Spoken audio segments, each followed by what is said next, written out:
Hello guys! For today's video, ipapakita ko sa inyo kung paano ako maglinis dito sa aming bahay. Kahit na busy tayo sa tindahan araw-araw, kailangan pa rin nating maglinis ng ating bahay araw-araw. At ayan nga, pawalis-walis ng konti, pasinop-sinop ng mga kalat ng mga bata.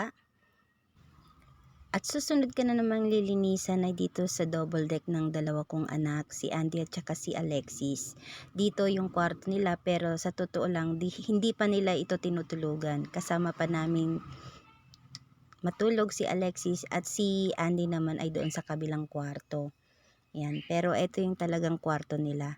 Yan, pinapalitan ko na nga yung bedsheet nila, tsaka nagliligpit-ligpit ako, pawalis-walis ng konti dahil mabilisan lang yung paglinis natin, lalo na kapag busy rin tayo sa tindahan. Susunod naman tayong maglinis dito sa kabilang kwarto guys. Andito nga pala yung dalawang junakis ko, dito sila nagtatambay. Pinaalis ko na muna sila para makasinop ako ng maayos dito. Pinapagpag ko yung bedsheet dahil kapapalit ko lang ito kahapon, kaya hindi ko na muna siya papalitan. Nililigpit ko yung mga kalat para sa ganoon ay masinop namang ganito lang talaga yung trabaho natin guys, lalo na kapag visit rin tayo sa tindahan ay kailangan nating mabilisan lang din yung pagliligpit natin. Lalo na hindi natin alam mayroon din na namang bibili sa tindahan natin. Pero salamat na lang andun sa tindahan ngayon at nagbabantay yung anak kong si Andy kahit na medyo masakit pa yung at pagkakatuli niya. After ko nga magligpit ng higaan ay pawalis na ng konti at tatanggalin natin yung mga alikabok at saka lilinisan natin yung sahig para sa ganoon ay malinis din ang sahig natin. Susunod ko namang lilinisan ay dito naman sa terrace. Ayan, magliligpit tayo ng madaming kalat dahil andyan na din yung mga bike ng mga bata. Diyan nila nilalagay lalo na ngayon tag-ulan ay kailangan nilang maisilong ng mabuti.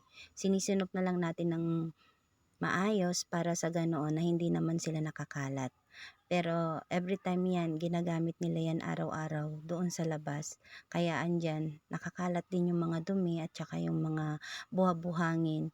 Kailangan rin nating linisan at ayusin. After nga nating maglinis doon sa loob, ay kailangan naman nating maglinis dito sa kusina. At nandito nga yung mga huhugasin natin. Ayan nga guys, naghuhugas ako at nagliligpit dito sa kusina. Ganyan lang talaga ang trabaho natin guys, lalo na sa ating mga ina na meron ding mga tindahan, mabilisan lang talaga. At nililigpit natin at nililinisan yung mga kalat natin at kalat ng mga anak natin para sa ganoon ay hindi naman magmukhang basura yung bahay natin. Kahit busy tayo guys, kailangan nating maglinis ng ating tahanan para sa ganoon ay malinis din tignan ang loob at labas ng bahay natin. At eto na nga guys, after ko maghugas at pupunasan ko naman dito sa lababo para sa ganoon ay matagal naman yung mga dumi-dumi.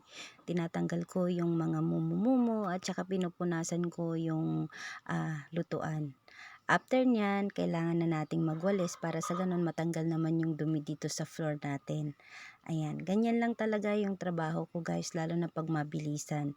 Actually, gabi ako naglalampaso, gabi ako nagmamap para sa ganoon, umaga ay medyo malinis naman at hindi mahirap maglinis. At eto na nga, susunod ko na at last ko nang lilinisan ay dito naman sa CR natin. Para sa ganoon ay kahit papaano komportable naman tayong pumunta at mag CR. At ayan na nga guys, nangungulit na yung anak ko, naiinip na sa paglilinis ko at humihingi na siya ng dede. Dahil kahit na 3 years old siya guys, alam nyo ba na nagbre-breastfeeding pa rin siya sa akin. Kaya konting oras ko lang sa paglilinis at sa ganoon, palinisan natin yung bahay natin. Pero at the same time, after natin maglinis, meron pa rin tayong baby na padededehin. Ayan guys, ganyan lang talaga kabilis yung paglilinis ko. At least kahit papaano malinisan naman natin yung bahay natin.